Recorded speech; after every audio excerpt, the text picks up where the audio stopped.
नमस्कार मित्रांनो, आज आपण व्हिडिओमध्ये पाहणार आहोत नाती कशी असावी। नाती पाकात मुरलेल्या गुलाबजामुन इतकी गोडच असावी असं नाही, खरं तर ती तशी गोड मिट्ट असूच नये। ती टपरीवरच्या कांदा भजी सारखी असावी, अगदी साधी पण हवीहवीशी, कधीही कुठंही हाकेला ओ देऊन धावत येणारी। नाती असावीत गरमागरम चहासारखी, एकदा भुरका मारला की डोकं आणि मन फ्रेश करून देणारी। नाती असावीत साध्या वर्णासारखी, नाती पुरणासारखी पचायला जड असू नयेत। ती जितकी मक्याच्या लाह्यासारखी हलकी असतील तेवढी दिवसेंदिवस फुलत जातात। नाती सीताफळासारखी असू नयेत, समज कमीनी गैरसमज जास्त।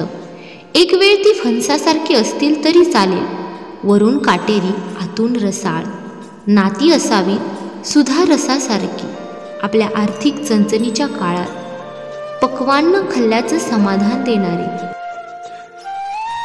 नाती कडूही असावीत पण कारल्या इतकी असू नयेत।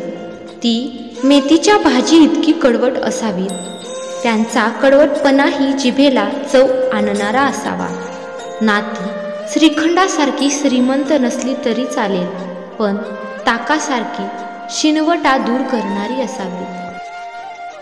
नाती दुधासारखी नासणारी नकोत, तुपासारखी अमर हवीत। पाण्याचा शिपका मारला की कडकड आवाज करणारं तूप त्याच्या घमघटानं घर भरून टाकतं, तशी नातीसुद्धा पुरेपूर कडलेली आणि सुगंध पसरवणारी असावी। नाती असावीत देवाला दाखवलेल्या नैवेद्याच्या पानासारखी, मात्र नैवेद्याच्या पानात वेगळं मीठ वाढलेलं नसतं, कारण पदार्थामधलं मीठ बरोबर असतं। हे चवीपुरतं मीठ प्रत्येक पदार्थात असावंच लागतं। नैवेद्याचं पान देवाने उष्ट केलेलं त्याला सर्वच मान देतात, पण चटणी कोथिंबीर असो वा पोळी भाजी, नैवेद्याच्या पानातल्या सर्वांना अगदी आदराची पावित्र्याची वागणूक मिळते। तसंच नात्यामध्ये असावं व अशीच नाती फुलावी। प्रत्येकाच्या आयुष्यात अशी सुंदर नाती मिळाली तर त्याचं आयुष्य नक्कीच फुलेल।